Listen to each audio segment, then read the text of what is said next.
Janagama municipality పరిధిలో ఉద్రిక్త వాతావరణం కొనసాగుతుంది. చైర్మన్, వైస్ చైర్మన్ ఎన్నికల్లో కాంగ్రెస్ కుట్రలు పరాకాష్ఠకు చేరాయి. కోరం మొత్తం ఉన్న చైర్మన్ ఎన్నికను అక్రమంగా నిన్న వాయిదా వేయడంతో బీఆర్ఎస్ నేతలు ఆందోళనకు దిగారు. 15 మంది కౌన్సిలర్లతో కలిసి ఎమ్మెల్యే పల్లా రాజేశ్వర్ రెడ్డి మున్సిపల్ కార్యాలయం ముందు నిరసన చేస్తారు. చైర్మన్ ఎన్నికల్లో కాంగ్రెస్ అరాచకాలకు హద్దు లేకుండా పోయిందని ఆగ్రహం వ్యక్తం చేస్తారు. ఈ రోజు ఎన్నికలు నిర్వహించనుండగా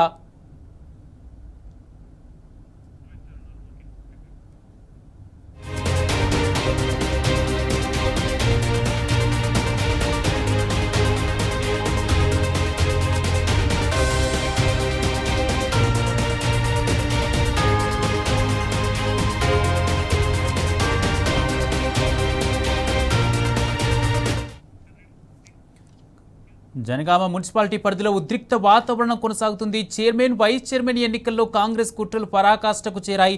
కోరం మొత్తం ఉన్న చైర్మన్ ఎన్నికను అక్రమంగా నిన్న వాయిదా వేయడంతో బీఆర్ఎస్ నేతలు ఆందోళనకు దిగారు. ఇదే అంశానికి సంబంధించి పూర్తి అప్డేట్స్ మా ప్రతినిధి రవికాంత్ తొర్రూరు నుంచి లైవ్ ద్వారా అందజేస్తారు. రవికాంత్,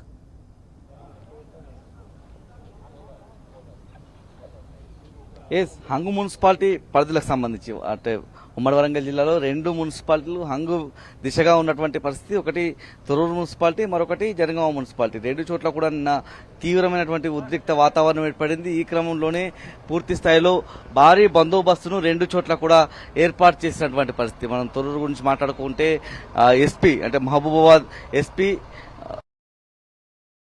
జయశంకర్, భూపాలపల్లి జిల్లా ఎస్పీ సంకీర్త్ ఇక్కడికి చేరుకుని భారీ పోలీసు బందోబస్తు మధ్య తొర్రూరు పట్టణం అయితే ఉన్నదని మనం అర్థం చేసుకోవాల్సి ఉంటుంది. మనం ఎక్కడ చూసినా కూడా తొర్రూరు మున్సిపాలిటీ పరిధిలో పోలీసులే కనిపిస్తున్నారు. జనగామ కూడా అదే సిచ్యువేషన్ కనిపిస్తూ ఉంది. రెండింటిని కూడా వివరించేటువంటి ప్రయత్నం చేస్తాను. ఇటు తొర్రూరు మున్సిపాలిటీకి సంబంధించి మొత్తం 30 వార్డులు, ఏదైతే 16 వార్డులు ఉంటాయి.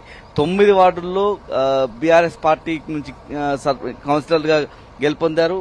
7 వార్డుల నుంచి కాంగ్రెస్ కౌన్సిలర్లు గెలుపొందారు. ఇప్పుడు ఎక్స్ అఫీషియో మెంబర్లు కీలకంగా మారినటువంటి క్రమంలో తొర్రూరుకు సంబంధించి ఎమ్మెల్యే యశస్విని రెడ్డి కాంగ్రెస్ పార్టీకి, మరోవైపు ఎంపీ కడియం కావ్య కూడా కాంగ్రెస్ పార్టీ నుంచి ఉండడంతో 9-9తో సమానంగా ఉన్నటువంటి పరిస్థితి. నిన్న తీవ్రమైనటువంటి ఉద్రిక్తతలు ఏర్పడ్డాయి. ఎంపీ కడియం కావ్యకు ఎక్స్ అఫీషియో మెంబర్గా ఏ విధంగా ధృవీకరిస్తారు, ఈ విషయంలో కోర్టుకు వెళ్తామని మాజీ మంత్రి ఎర్రబెల్లి దయాకర్ రావు ఆధ్వర్యంలో ఇక్కడ నిరసన వ్యక్తం చేసినటువంటి తీరు కూడా మనకు కనిపించింది. ఇక్కడికి వచ్చినటువంటి కాంగ్రెస్ శ్రేణులు ఎర్రబెల్లి దయాకర్ రావు మీద దాడికి పాల్పడేటువంటి యత్నం చేశారు. నిన్న తీవ్రమైనటువంటి ఉద్రిక్తతలు మనం ఉన్నటువంటి తొర్రూరు మున్సిపాలిటీ పరిధిలో కనిపించింది. ఇవాళ చైర్మన్, వైస్ చైర్మన్ ఎన్నిక 12 గంటల తర్వాత జరగనున్నది మనకు తెలుస్తా ఉంది. ఈ క్రమంలోనే అణువు క్షుణ్ణంగా పరిశీలించి ఇక్కడికైతే ఇక్కడ లోపలికి వచ్చేటువంటి మున్సిపల్ ఆఫీస్ పరిసరాల్లోకి వచ్చే వాళ్ళని అయితే క్షుణ్ణంగా తనిఖీ చేసి ఎవరు ఏంటనేది తెలుసుకొని పోలీసులు పంపిస్తున్నటువంటి తీరు కనిపిస్తుంది. మీడియాకు కూడా ఒక ట్యాగ్ ఇచ్చారు. ఆ ట్యాగ్ ఉంటేనే లోపలికి వచ్చేటువంటి పరిస్థితి మనకు కనిపిస్తూ ఉంది. పూర్తి స్థాయిలో ఇవాళ లాటరీ ద్వారా ఎంపిక జరుగుతుందా, లేకపోతే చేతులు ఎత్తేటువంటి పరిణామంలో ఆ క్రమంలో ఏ విధంగా ఉంటుంది చైర్మన్, వైస్ చైర్మన్ ఎన్నిక ఏ విధంగా ఉంటుందో మనం వేచి చూడాల్సి ఉంటుంది. తొర్రూరు మున్సిపాలిటీకి సంబంధించి నిన్న చైర్మన్, వైస్ చైర్మన్ సంబంధించినటువంటి ఎన్నిక కొనసాగేటువంటి క్రమంలో మనకు స్పష్టంగా బీఆర్ఎస్ కౌన్సిలర్లు చెప్పినటువంటి తీరు, ఎమ్మెల్యే